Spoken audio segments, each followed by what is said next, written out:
Make a saying and ordain. And must be ordained on and do the bond. Name a day with any. Greetings, ladies and gentlemen. My Anishinaabe name is Rising Sun. I'm Eagle Clan of the Battle River Band, a member of the Grand Medicine Lodge. I was sitting down there in the front row just a little while ago when the question was asked, do we stand alone? And right after that, one of my Anishinaabe brothers came up and gave me some asema, tobacco.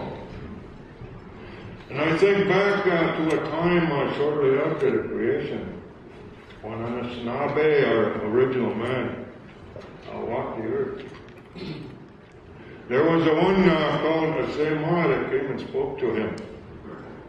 Said, whenever you communicate with the Great Spirit or the powers that be, I'll be there to stand with you. And so when Asema passed on into the spirit world, there was a plant that grew from his graveside. That was Asema, or Indian tobacco. Something that we consider sacred yet to this day. So I was asked to speak a little bit about Anishinaabe prophecy. And I looked up at this medicine wheel here. And there are 4 colors there. And I'll speak a little bit about that before I'm finished there. Anishinaabe prophecy tells us that we have recently entered into a new age.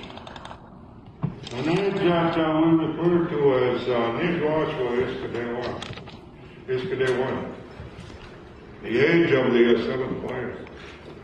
Probably about 3 decades into it right now.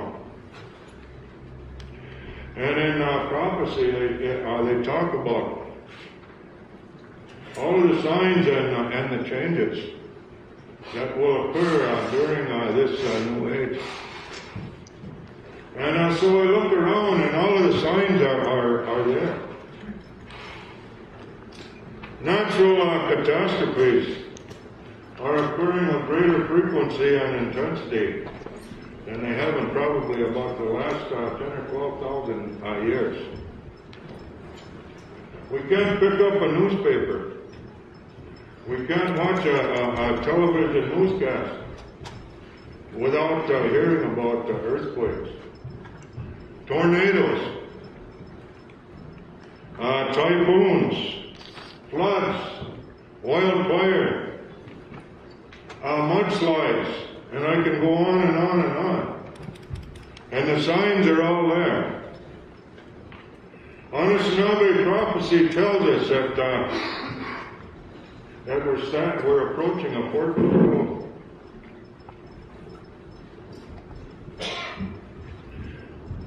And we're standing there at that port where all humankind will be confronted with a choice. And it depends on what choice that humankind makes as to what will happen when the next new age is ushered in.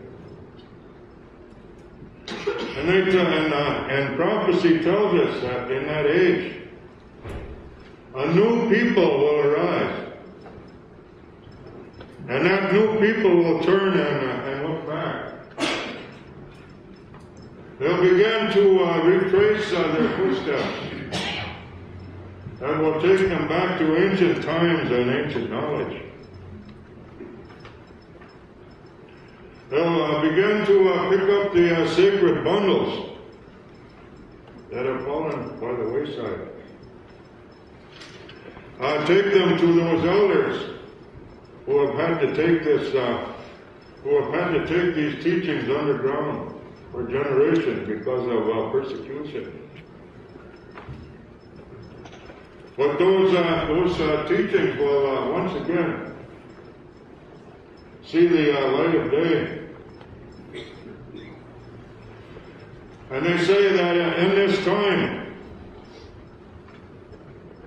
that a new paradigm will appear, a new way of thinking.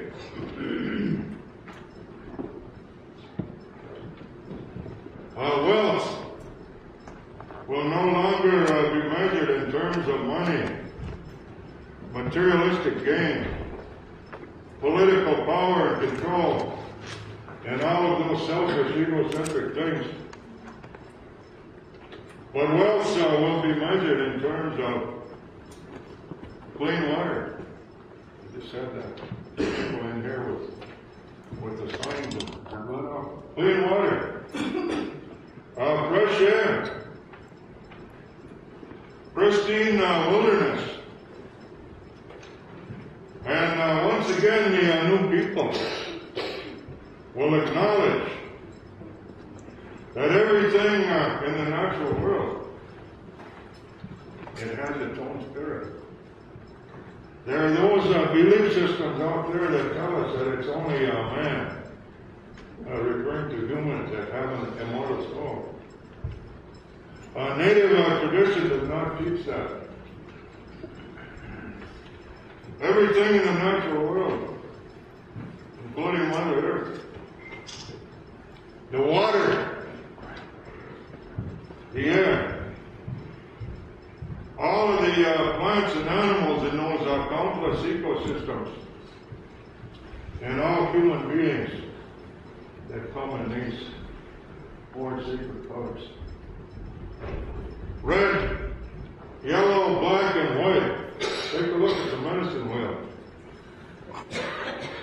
So everyone is endowed with a spirit. And so Anishinaabe tradition tells us that one of these forks in the road would be a hard surface. We see that today as those forces of unbridled technology that pollute, that destroy, that upset the balance, that threaten us as well as the future of our children. The other fork in the road is a more natural path. And they tell us that we have to return to that connection with nature. And once again acknowledge the fact that everything in the natural world has its own spirit. And so when I look out here tonight, I see most of you, if not all of you, have come in these four sacred colors as that new people. So in answering that question, do we stand alone? I don't think so. Because all of us are interested in what's going to happen. We are in the 11th hour of a very serious environmental crisis, not just locally, but on a global basis. And it's not going to take very much to tip that balance. But they tell us that there is still hope. Because shortly after the creation, Anishinaabe, original man, was given a gift. We call that muskiki, medicine. And along with that medicine goes the knowledge and wisdom of how to live in harmony and balance with the four orders of creation.